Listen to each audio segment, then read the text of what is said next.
ভাই রংপুর যাবে? হ্যাঁ যাবো, বসো।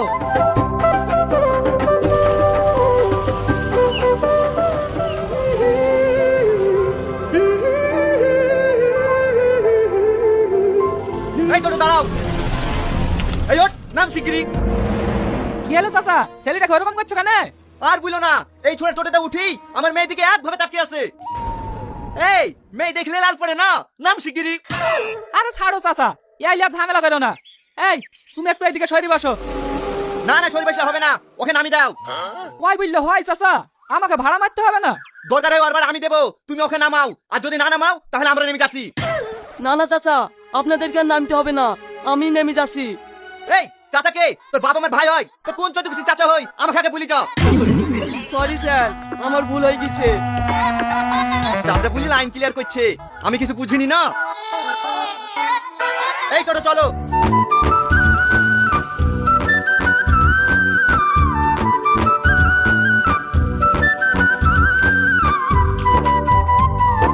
এই লাও তোমার ভাড়া। জনি ভাই, ছেলের বাড়ি থেকে এক্ষুনি ফোন করেছিল, ওরা কালকে আসছে। তোমার এইদিকে সব রেডি তো? হ্যাঁ সব রেডি, আসতে বলো। আর বলছি কি ভাই, বুড়ির একটা ফটো দাও দিনি, ছেলের বাড়ির লোক দেখবে বলছিল। না না, ওইসব ফটোটা হবে না, ডাইরেক্ট বাড়িতে এসে দেখতে বলো। এই বুড়ি চ।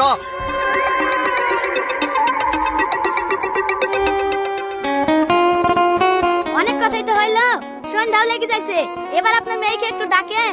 হ্যাঁ হ্যাঁ ডাকছি। এই রীতি, যা বুড়ি খেলিয়ে আয়। ঠিক আছে মালিক, নিয়ে আসি। তো বাপ, তুমি কিসের চাকরি করো? আমি চাকরি করিনি তো, ঘটক আপনাকে বলেনি আমার একটা শপিং মল আছে, আমার আন্ডারে তো 50 লোক চাকরি করে। কি, তুমি ব্যবসা করো, সরকারি চাকরি করো না? না তো, চাকরি কেন করতে যাবো, এত সুন্দর ব্যবসা তুই। এই রীতি, যা বুড়িকে ঘরে নিয়ে যা, তুমি ব্যবসায়িক ছেলের সাথে আমার মেয়ে বিয়ে দেবো না। এই ঘটক, বয়সের সাথে সাথে তোমার বুদ্ধি গেছে নাকি?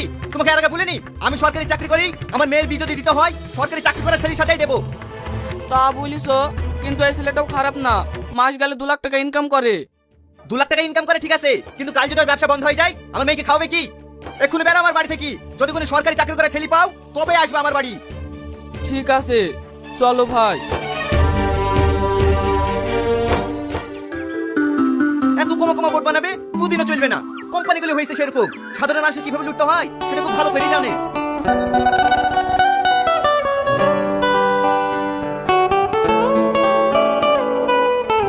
কি গো, বাইরে দাঁড়িয়ে গেলি যে, ভেতরে আসো। হ্যাঁ আসছি চাচা।